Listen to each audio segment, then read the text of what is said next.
So we're on video 8 of the lecture series. This is about the odds ratio, and it goes very well with case control studies that we described in the previous lecture, and we'll get all into that. So what are the odds? Odds are the probability of something happening divided by the probability of it not happening. So it's uh, the formula there, probability divided by 1 minus the probability. Because if there's a probability of something happening, 1 minus the probability is the probability of it not happening. So here's, an example, 5 to 1 odds that a dice throw does not land on 6. So there's a 5 out of 6 chance that it lands not on a 6, and there's 1 out of 6 chance that it does land on a 6. So the odds are 5 to 1. Odds ratio, which is what's usually presented in a medical paper, is the odds of an exposure happening in the cases divided by the odds of an exposure occurring in the controls. So odds ratio is kind of a difficult metric to wrangle, both procedurally inside of constructing a study, but also interpreting it when you are attempting to critically review a paper. The good thing about the odds ratio is it's not dependent upon the incidence. And so case control studies, which just kind of do an end run around the incidence by design, are perfectly suited for an odds ratio. Also, by construction, logistic regression analysis always reports results as odds ratios.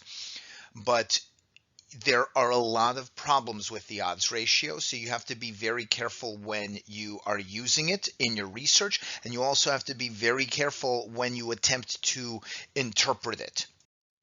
So here's a graph I made. It's basically a simulation. The graph basically takes a bunch of random probabilities and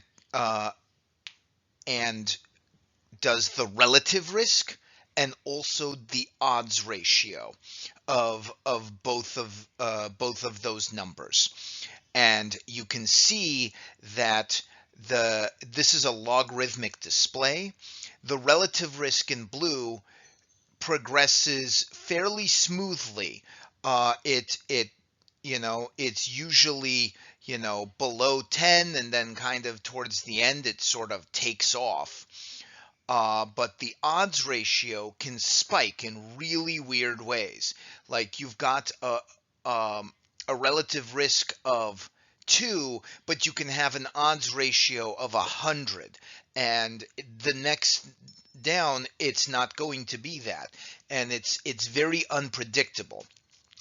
And the problem is that odds are very unintuitive. There are very few use cases for odds in our day-to-day life. You have to be some kind of odds specialist, like the people who predict stuff at Vegas.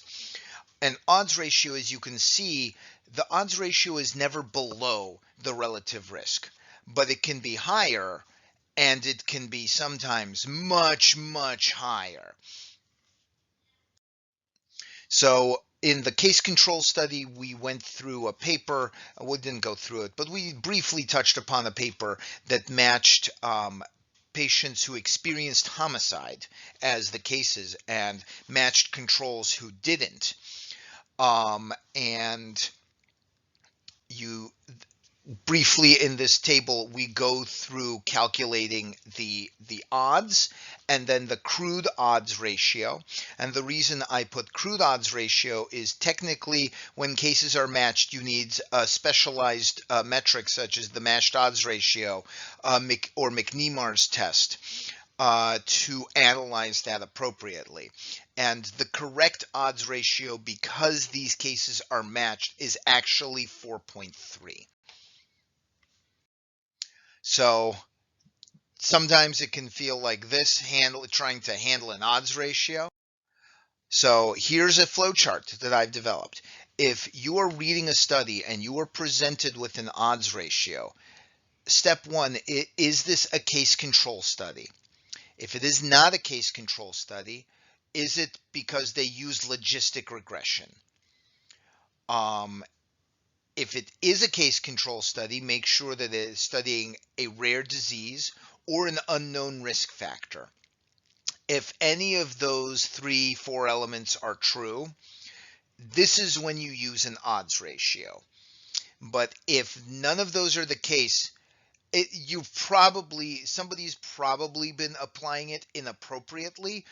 They might spend a paragraph describing this is why we use the odds ratio in this particular case. In which case, like if they've made a compelling case, go for it.